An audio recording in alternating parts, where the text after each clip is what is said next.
Hello everyone, welcome to my YouTube channel. In this video we are going to talk about rhotic speakers and non-rhotic speakers. Now what is rhotic speakers and what is non-rhotic speaker? Actually rhotic speakers are those speakers who pronounce letter R. Rhotic speakers वो speakers होते हैं जो letter R को pronounce करते हैं. On the other hand non-rhotic speakers वो speakers होते हैं जो letter R को pronounce नहीं करते. ब्रिटन लेटर आर को प्रोनाउंस नहीं करते जब ये लेटर आर वर्ड के बीच में आता है या वर्ड के आखिर में आता है, जबकि अमेरिकन लेटर आर को प्रोनाउंस करते हैं जब भी ये वर्ड के बीच में आता है या वर्ड के आखिर में आता है. तो एक्चुअली इसी तरह क्यों है, इसी के बारे में आज हम बात करने जा रहे हैं.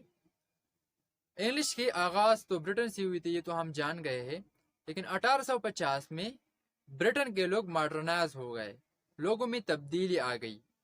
स्पेशली वहां पर जो एलिट क्लास था, जो अमीर लोग थे, उन्होंने लेटर आर को in the middle of our word and at the end of our word को ड्रॉप करना स्टार्ट कर दिया. उनका कहना था कि लेटर आर की कोई जरूरत नहीं है, इसीलिए जब ब्रिटिश इंग्लिश बोलते हैं तो वो वर्ड के बीच में लेटर आर को या आखिर में लेटर आर को प्रोनाउंस नहीं करते, लेकिन अमेरिकन प्रोनाउंस करते हैं. क्यों?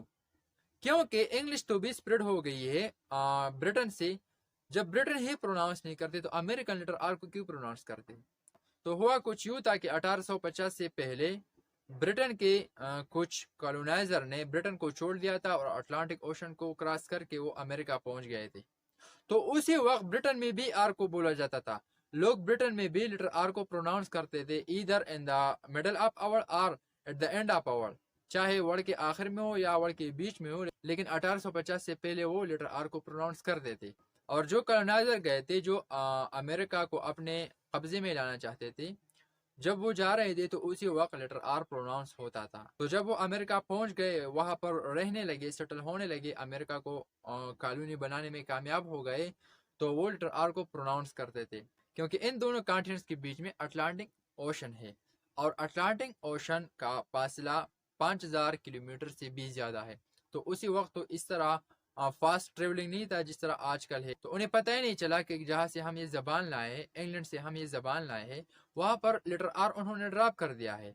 वो लोग अब लेटर आर नहीं बोलते, उन्हें पता ही नहीं चला. तो इसी तरह वो लेटर आर को प्रोनाउंस करते रहे और आज तक वो लेटर आर को प्रोनाउंस करते हैं. दूसरी अहम बात यह है कि उनका एक लेक्सिकोग्राफर था. उनका ये कहना था कि जिस तरह हम वर्ड को लिखेंगे उस तरह हम उसे प्रोनाउंस करेंगे. इस तरह नहीं करेंगे कि हम लिखेंगे आर को लेकिन आर को प्रोनाउंस नहीं करेंगे. तो ये दो रीजन थी. एक रीजन जब वो वहां से आ गए तो आर साउंड को ले आए, और दूसरा रीजन उन्हीं का लेक्सिकोग्राफर का ये कहना था. अब आर साउंड हमारे लिए बहुत ज्यादा कंफ्यूजन क्रिएट करता है. किस तरह कंफ्यूजन क्रिएट करता है? If I say there is no writer and if I say there is no water in English language, you might be wondering now, why not there is a word water, there is a word writer in English language, but actually there is not. इस word को हम water कहते हैं और इस दूसरे word को हम राइटर कहते हैं.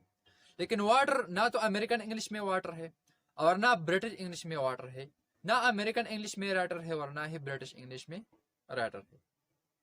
अगर मैं वाटर को प्रोनाउंस करूं ब्रिटिश इंग्लिश में तो ये है वोटा, वोटा. अब अगर मैं राइटर को प्रोनाउंस करूं ब्रिटिश इंग्लिश में तो ये है राइटर, राइटर.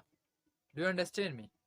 अगर अब मैं इन दोनों वर्ड्स को अमेरिकन इंग्लिश में प्रोनाउंस करूं, so the first one is water, water, and the second one is writer, writer.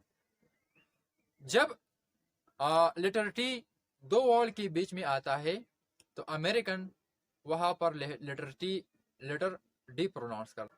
और जिस तरह आपको पता है जब लेटर आर वर्ड के आखिर में आ जाए तो ब्रिटेन वो प्रोनाउंस नहीं करते. तो यहाँ पर कंफ्यूजन बहुत ज्यादा क्रिएट होता है. ना अमेरिकन इंग्लिश में वाटर है, ना ब्रिटिश इंग्लिश में वाटर है, ना अमेरिकन इंग्लिश में राइटर है, ना ब्रिटिश इंग्लिश में राइटर है. कंफ्यूजन बहुत ज्यादा क्रिएट होता है यहाँ पर. लेकिन हम कोशिश करेंगे कि हम ब्रिटिश इंग्लिश को सीखें, क्योंकि इंग्लिश का आगाज वहां से हुआ था. रूल्स के मुताबिक ब्रिटिश इंग्लिश बिल्कुल ठीक है. तो मुझे उम्मीद है कि आपने इस वीडियो से बहुत कुछ सीखा होगा. काइंडली मेरे यूट्यूब चैनल को सब्सक्राइब कीजिए और मेरे पेज को फॉलो कीजिए. Thank you very much for watching.